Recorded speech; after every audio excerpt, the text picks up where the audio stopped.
우리가 평상시 일상에서 건강하다라는 말을 할 때는요, 육체 불편함이 없을 때 건강하다라고 우리가 인식합니다. 그런데 원래 건강하다라는 말은요, 우리 몸만 불편함이 없는 것이 아니라 정신도 육체도 불편한 곳이 없을 때 건강하다라고 말하는 것입니다. 예를 들어 정신이든 육체든 한 곳이 불편하면요, 건강하다라고 말할 수가 없는 것입니다. 신앙생활도 마찬가지입니다. 신앙생활도 우리가 두 가지의 차원에서 이 두 가지 모두 만족시키고 건강해야 아름다운 믿음 생활을 하는 건강한 믿음을 소유한 자라고 말하고 있는데요. 두 가지가 무엇이냐? 바로 고백의 차원과 삶의 차원입니다. 우리가 평상시에 예수님을 우리 그리스도로 말하고 예배 드리고 기도하는 이런 고백의 차원과 함께 그 이후 삶에서 그 예수를 나의 주님으로 섬기며 말씀에 순종하는 삶, 그곳까지 가는 것이 바로 우리의 건강한 믿음 생활, 신앙 생활이라고 할 수 있는 것입니다. 그런데 안타깝게도 많은 신앙인들이요, 건강한 믿음 생활을 못해요. 왜? 아까 말했던 것처럼 고백의 차원은 잘해요. 주일날 교회 오세요, 예배 드리세요, 찬양하세요, 기도하세요. 근데 고백의 차원이 끝나는 그 순간 집을 가시는 과정 가운데 예수를 놓고 집에 가세요. 본인 몸만 가시다 보니 결국 고백은 했는데 삶으로 예수님이 드러나지 않는 그런 모습이 우리의 신앙의 모습인 것입니다. 그래서 간혹가다, 아니 요즘에는요, 많은 사람들이 신앙인들을 비웃어요. 너는 주일날 일요일에 쉬지도 않고 교회 나가 예배드리는데 네가 믿는 그 모습이 내가 살아가는 모습이랑 별반 다르지 않는데? 라고 비아냥 걸 때가 수없이 많습니다. 그 이유는 딱 하나예요. 고백의 차원은 참 잘하는데 삶의 차원에서 믿음 생활이 꺾이기 때문에 어느 한 곳이 불편하기 때문에 건강한 신앙생활을 하지 못하는 것이 현실입니다. 오늘 본문이요, 지난주와 연결되는 본문입니다. 지난주에 예수님께서 가이사랴 빌립보를 통하여 가이사랴 빌립보에 제자를 다 데려가세요. 그래서 질문하시죠. 너는 나를 누구라 하느냐? 그때 베드로가 100점짜리 고백을 합니다. 주는 그리스도이십니다. 주는 살아계신 하나님의 아들입니다. 그 100점짜리 고백을 들으시고 예수님이 베드로에게 축복하세요. 너 복 있다. 너 진짜 복 있다. 그러면서 19절 보면은 하늘에 천국의 복도 주세요. 네가 기도할 때 하늘도 메이면은 땅에서 메이면은 하늘도 메일 것이고 축복도 허락하세요. 게다가 네 이름을 통하여서 반석 위에 교회를 짓겠다라는 은혜도 허락하세요. 그 한마디가, 완벽한 고백의 차원에서의 한마디가 복받은 베드로의 모습을 갖게 되시고, 또한 그 고백 때문에 예수님이 이 땅에 오신 목적을 비로소 얘기하세요. 나는 이제 올라가서 고난받고 십자가에서 죽을 것이고 하지만 3일 후에 부활할 것이다 라고 그 완벽한 고백 이후에 예수님의 사역을 증거하세요. 그런데 이때 문제가 발생합니다. 무엇이냐? 예수님의 사역을 듣는 순간 베드로가 놀랄만한 반응을 보입니다. 우리 22절 말씀 다 같이 읽어볼게요. 시작. 베드로가 예수를 붙들고 항변하여 이르되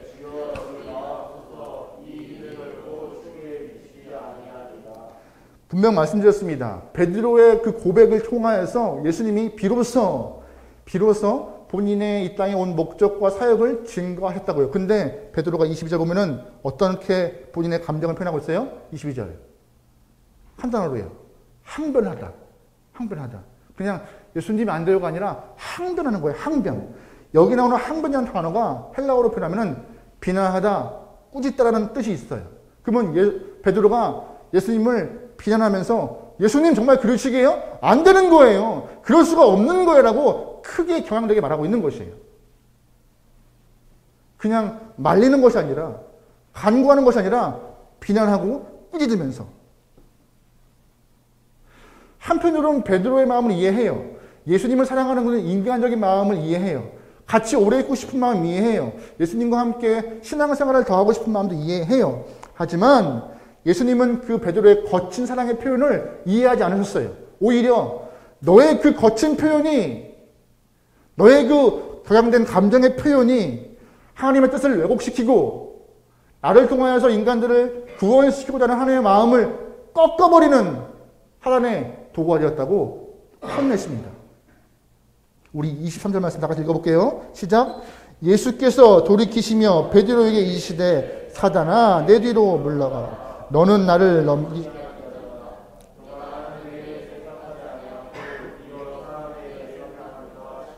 잘 보세요. 방금 전까지 베드로에게 복이 있다 하신 분이 지금은 사탄아라고 꾸짖으세요. 방금 전까지 반석 위에 내 이름 반석 위에 교회를 짓겠다 하셨던 예수님의 그 칭찬이 이제는 나를 넘어지게 하는 자라고 꾸짖으세요. 또한 베드로를 향하여서 하늘을 열고 닫는 은혜를 허락하시지만 지금은 뭐라고 하세요? 사람의 일만 생각하는 악한 영혼이라고 꼬지고 계신 것입니다. 어떤 이유에서 이렇게 베드로가 크게 혼나고 있어요? 예수님은 하단마귀가 베드로의 감정, 올라온 감정을 교묘하게 이용하여서 예수의 길을 꺾고 유일하게 하나님의 은혜를 통하여서 예수님이 허락되셨고 그 예수님을 통하여서 영생 얻는 길을 꺾어버리려는 하단마귀의 계략이라고 예수님은 그에게 직접적으로 말하고 계신 것입니다. 오늘 본문은요, 예수님이 우리에게 분명히 말씀하고 계세요. 어떤 말이냐? 십자가를 맞고 하나님의 일보다 사람의 일을 먼저 생각하며 또한 하나님의 뜻을 꺾고 자기의 뜻을 먼저 세우는 모든 사람들이 어느 쪽에 있는 사람들이라고요? 사단마귀 편에 있는 사람들이라고. 여러분은 분명히 여러분의 마음을 꺾고 주님 편에 서는 영혼들이 소망합니다. 오늘 베드로와 같이 감정이 격앙되어서 내 뜻과 맞지 않다고 하나님의 뜻을 꺾어버리고 내 뜻을 더욱더 높이는 순간 결국 듣는 말은 뭐예요? 넘어지게 하는 자, 방해꾼, 사단마귀라고 혼이 나요. 여러분의 인생이, 제 인생이 주의 앞길을 막는 자가 아니라 주와 함께 동행하는 자가 되어서 주님의 은혜가 우리 삶에 임하기를 주님을 축원합니다. 아멘. 그래서 오늘 본문은요, 예수님이 베드로에게 또한 제자들에게 참된 제자의 길이 무엇인가, 또한 고백의 차원을 넘어서 삶의 차원까지 완벽하게 아름다운 신앙인의 모습을 갖기 위한 조건이 무엇인가, 그거를 말씀하고 있는 것이에요. 그래서 지난주 마태복음 16장 16절 쭉 그 본문부터 오늘까지 본문을 통으로 하나로 보시는 게 가장 좋아요. 지난주는 무슨 차원에서요? 고백의 차원에서. 오늘은 어떤 차원에서요? 삶의 차원에서. 우리 24절 말씀 같이 읽어볼게요. 시작. 이에 예수께서 제자들에게 이르시되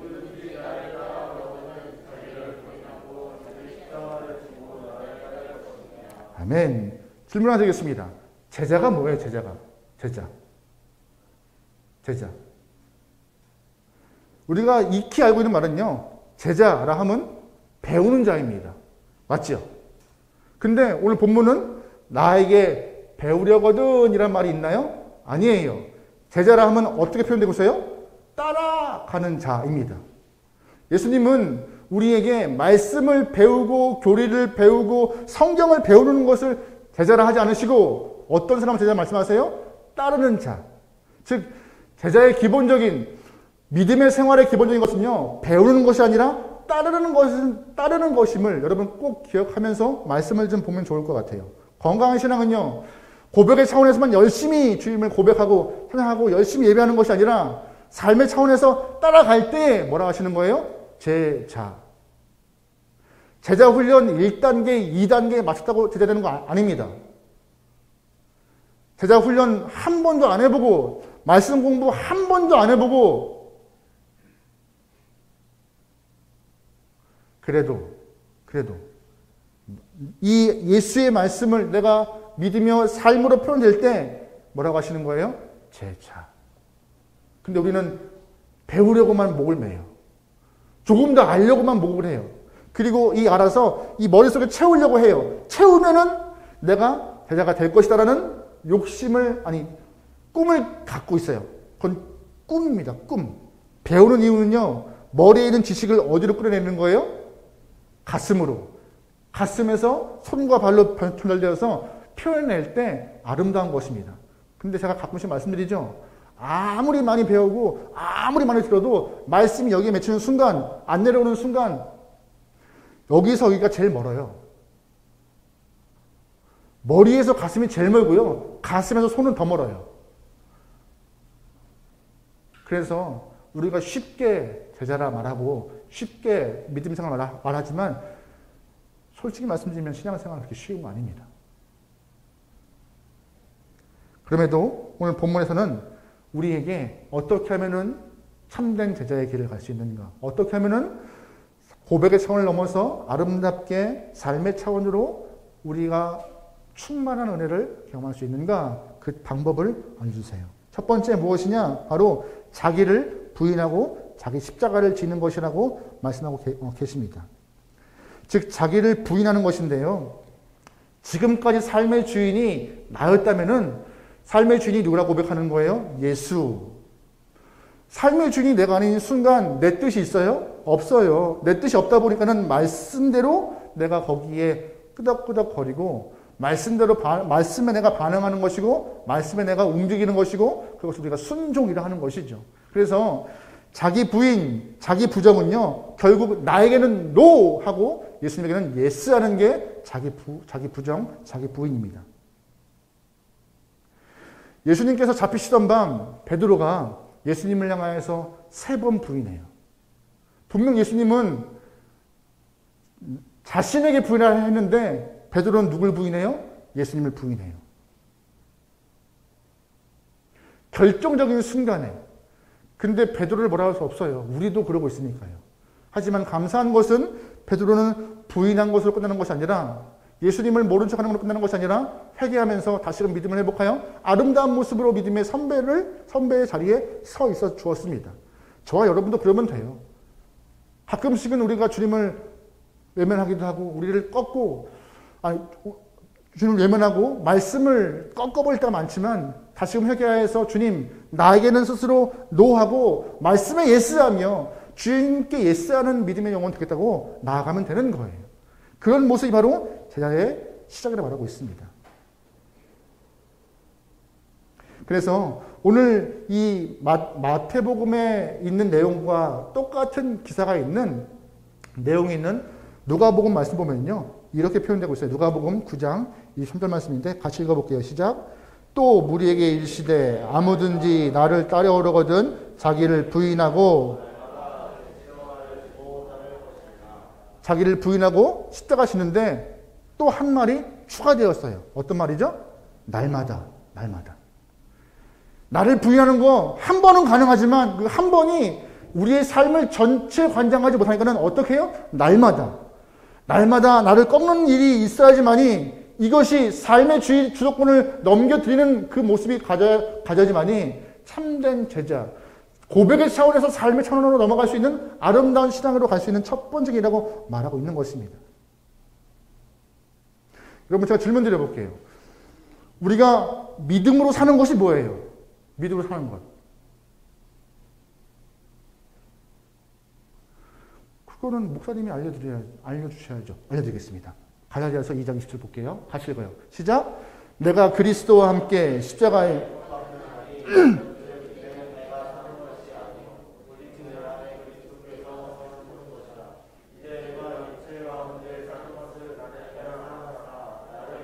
자기 자신을 버리신 하나님의 아들을 믿는 믿음으로 잘 보세요. 맨 마지막 줄. 하나님의 아들을 믿는 믿음 안에서 사는 것. 믿음으로 사는 것이 무엇이냐? 첫 번째, 그리스도와 함께 십자가에 뭐 하는 거예요? 못 박힌 거예요. 내가 못 박히면은 내 목숨이 있어요? 없어요? 없어요. 그러면 내 목숨이 없는 영혼은 어떻게 해요? 내 것이 아닌 거죠, 나는 이제. 두 번째, 뭐가 된 거예요? 내 안에 누가 살아요, 이제? 그리스도가 사는 것. 이제 나는 십자가에 못 박혀서 내 삶의 주인이 내가 아니라 예수가 내 삶의 주인이 되어서 그와 함께 그의 말씀에 내가 순종하며 나가는 자. 그것이 바로 믿음으로 사는 것이고 그것이 바로 삶의 차원까지 끌어가는 아름다운 신앙이라고 성경은 말하고 있는 것입니다. 여러분 혹시 예전에 우리 믿음의 선배 중에서 김익도 목사님이라는 분 아세요? 평안도 선천에서 꽤나 유명한 주목이셨다고 합니다. 얼마나 유명했냐면은 뭐 별의별 얘기가 많이 있지만 여러 예화가 있지만 그 김익도 목사님께서 어느 날 굉장히 힘 있는 건달이었지만 예수를 만나서 이제 목회자의 길을 걷게 되었대요. 선천 시내를 걸어가고 있는데 예전에 본인이 다니던 그런 기생집의 기생이 알아보면서 어머 김 선생님 아니세요? 라고 반갑게 맞이하자 김익두 목사님께서 하시는 말씀이 댁은 댁이겠지만 나는 죽었어. 그리고 가셨다고 합니다. 그러면서 결심한 것은 아직 사람들이 내가 변한 것을 모르는구나 라고 생각하여서 선천 지방에 본인의 부고장을 수술했다고 합니다. 부고장을. 김익두 사망. 그리고 어느 순간 본인이 검은 양복을 입고 성경책을 끼고 선천 시내를 다니는데 사람들이 김익두 목사님의 부고장을 듣고 변화된 모습으로 앞에 있는 것을 보면서 어느 한 사람이 시장에서 구정물을 끼얹으라고 합니다. 그때 김익두 목사님이 구정물을 끼얹은 사람한테 했던 말은 예전에 그랬으면은 당신은 큰일 났겠지만 예전에 나는 죽었고 나는 다시 새 사람 되어서 당신이 살게 되었어. 감사해 라고 그 길을 떠났다고 합니다. 예수 때문에 삶이 바뀌고 예수 때문에 이전의 나를 버려버리고 예수 때문에 우리의 모습이 변화되는 그 순간 그것이 삶으로 증명될 때 삶의 차원에서 믿음의 건강한 영혼이라고 오늘 본문은 말하고 있습니다. 여러분 예수님 때문에 변화되고 예수님 때문에 바뀌는 영혼 되어서 우리의 삶이 우리의 영혼이 우리의 믿음이 칭찬받길 소망합니다. 두 번째 오늘 본문을 보면요. 예수를 따르는 참된 제자 또한 고백의 차원을 넘어서 또한 건강한 삶의 차원까지 아름답게 믿음의 신앙생활을 이루기 위해서 해야 되는 방법은 무엇이냐? 두 번째, 자기 목숨을 구하지 않는 것입니다. 말이 좀 어렵죠? 우리 25절 말씀 읽어볼게요. 시작. 누구든지 제 목숨을 구하고자 하면 잃을 것이요. 여기서 목숨이란 말은 육체, 즉 헬라어로 푸시케인데 육체의 생명이라는 뜻도 있지만 자아라는 뜻이에요. 자아라는 뜻. 앞에 이야기와 비슷해요. 너희가 너의 목숨을 잃는 것과 같이 너의 자아를 세우지 않고 그리스도께 의탁한 자가 되면은 비로소 뭐가 얻어지는 거예요? 생명이. 너 고집 부리고 네 거라고 계속 우기는 순간 너는 너의 생명을 잃어버려라고 말씀하고 있는 것이 오늘 본문의 이야기입니다. 그래서 딱 하나예요. 네가 너의 자아를 꺾고 예수께 의탁해야 뭘 얻는다? 생명을. 예수님께서 앞에도 그랬고 지금도 그랬고 계속 자신의 목숨을 잃는 자, 자아가 죽는 자 강조하는 이유가 뭔지 아세요? 자아가 죽고 우리가 내 자아가 죽고 고집을 꺾고 삶을 주 앞에 의탁해야지만이 뭐가 생기냐면은 은혜가 발생하고 역사가 생겨요.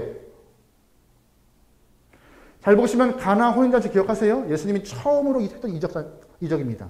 가나 혼인잔치. 그 잔치에 예수님이 계셨습니다. 제자와 함께 있었지만 중요한 것은 그럼에도 불구하고 혼인잔치에 뭐가 떨어져요? 포도주가요. 제자들은 밤새 물질했어요. 물질했지만 밤새 한 마리 물고기도 얻지 못할 때가 있었습니다. 왜요? 예수가 옆에 있지만 의탁하지 않았기 때문에. 혼인잔치에도 예수님이 있었지만 끝끝내 마지막에는 의탁했지만 과정 가운데 예수를 모르셨기 때문에 삶의 채워짐과 변화와 역사가 없는 것이에요. 우리가 우리 삶에 하나님 힘들어요. 쉽지 않아요. 우리 삶. 쉽지 않고 어렵고 아프고 괴롭지만 그 삶에 바뀌고 변하고 회복이 없는 이유는 뭐냐면은 예수가 없기 때문에. 예수가. 내가 있어요. 계속. 저는 가끔씩 그런 생각이 있어요. 가끔씩. 저희 교회 처음 이렇게 예배 드릴 때 특송해 주셨던 곡 아세요? 제가 제목을 잘 몰라요. 이제는 내가 없고 오직 예수님만. 이제는 내가 없고 오직 예수님만. 근데 내가 있다니까요, 계속. 내가 없고 예수님만 있을 때 우리의 삶은 분명히 바뀐다고 생명 온다 했는데 결국 나를 넣지 못하고 있기 때문에 은혜와 역사는 그러면서 하나님 안 계시대요. 내 삶 내가 붙잡고 있으면서 역사 안 일어난다고 하나님 안 계시다고 그래요. 하나님 나 모른 척 한다고 그래요. 나를 잡고 있으면서 끝까지.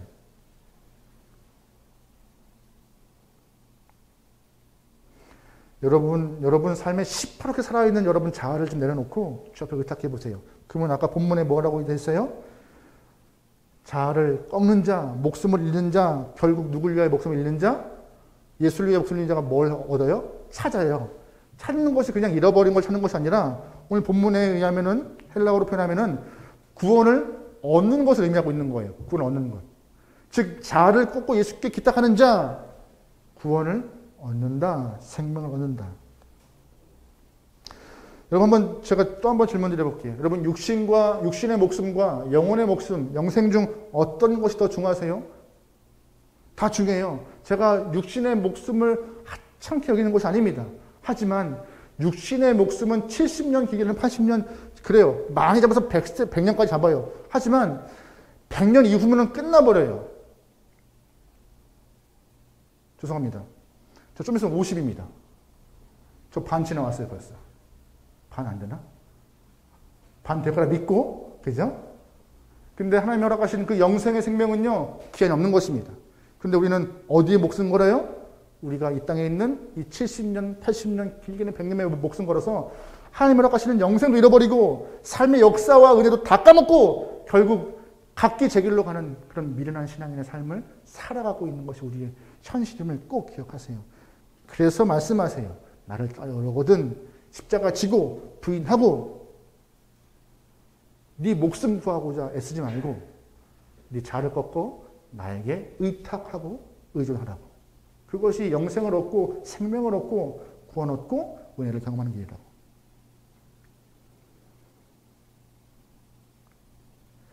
이렇게 예수님께서 지금 강하게 베드로의 고백을 듣고 본인의 이야기를 하시고 또한 사역을 고백하시고 그 과정 가운데 삶의 차원까지 완벽한 믿음의 길을 강조하시고 또 강조하신 이유가 뭔지 아세요?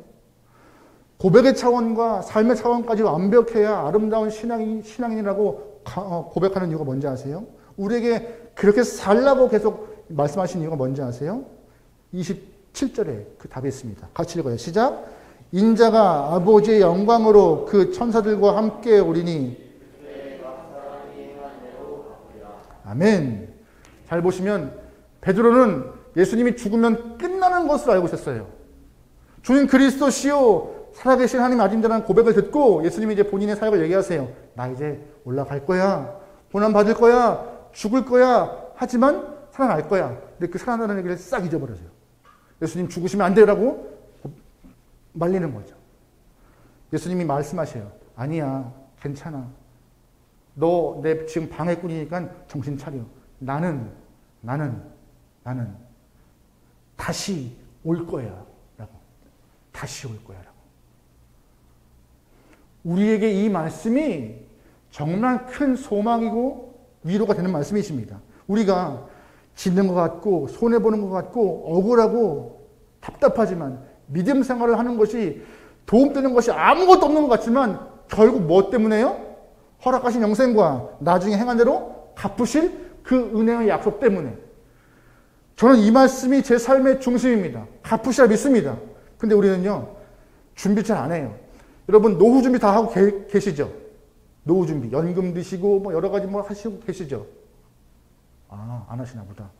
하세요. 필요합니다. 근데, 은퇴 준비하시고 노후 준비 다 하시지만, 나중에 오셔서 갚으실 이 심판에 대한 준비 잘 안 해요. 은퇴가 얼마 안 남았어. 어떡하지? 적금 어떻게 들고 뭐 하고 쪼개고 다 고민 다 하세요. 하지만 다시 오셔서 갚으실 예수의 그 약속에 대해서는 준비 잘 안 해요. 우리 신앙인이 가장 아파야 될 대목이에요. 아파야 할 대목이에요. 덕정감리교회 문병아 목사님의 페이스북에 올린 글인데요. 그 글 보고 제가 참 은혜 받아서 소개합니다. 뉴질랜드에서 다른 나라로 이렇게 소가 많이 팔려가나 봐요. 근데 멀리 팔려가다 보니 그 배 안에서 한 달 넘게 있을 때가 있대요. 한 달 넘게 소들은요, 그 마른 건초만 먹고 생활하는데 그 마른 건초 한 뭉치에 서로가 싸운대요. 들이받고 울고 아주 그냥 전쟁이 아니래요. 그 배 안에서. 근데 어느 한순간 소들이 싸움을 멈춘다고 합니다. 언제일까요? 멀리서 육지에 풀냄새가 나기 시작하면 싸움이 뚝 끝인대요. 그렇게 마른 건초 하나를 놓고 배 안에서 피 튀기며 싸웠던 소들도 멀리서 풍겨오는 육지의 풀냄새 때문에 싸움을 멈춘대요. 이걸 좀 빗대어서요. 우리의 삶에 있는 그 마른 건초 때문에 우리도 치고받고 싸우려 이기죠. 근데 왜 우리는 싸움 안 멈춥니까? 딱 하나예요. 천국의 냄새를 못 맡기 때문에, 천국의 은혜를 못 보기 때문에, 하나님이 오신다는 약속을 믿지 못하기 때문에 싸움을 못 멈추는 거예요. 질 것 같고 손해보는 것 같고 지는 것 같으니까. 오늘 본문 말씀하시잖아요. 갚겠다고 보응하겠다고. 또한 28절 진실로라고 덧붙이면서 약속을 강조하시잖아요. 약속을. 이 말씀이 여러분의 심장에 심겨져 믿음의 열매가 많아지길 소망합니다. 오늘 본문은요, 나를 따라오려거든 자기를 부인하고 십자가를 지고 내 삶을 꺾어서 주 앞에 의탁하는 것, 그것이 고백의 차원의 아름다운 신앙이라고 오늘 본문은 말하고 있어요. 우리 70년, 80년 인생 수준 맞추지 말고 영원히 허락하신 그 천국의 은혜, 하나님 나라의 삶에 초점 맞춰서 믿음에 무장하시는 아름다운 영혼은 좋겠습니다. 고백의 차원만 건강하지 않고 삶의 차원까지 건강해서 진짜 믿음 좋다, 아름답다라고 그런 말 듣는 저와 여러분 되면 좋겠습니다. 할렐루야.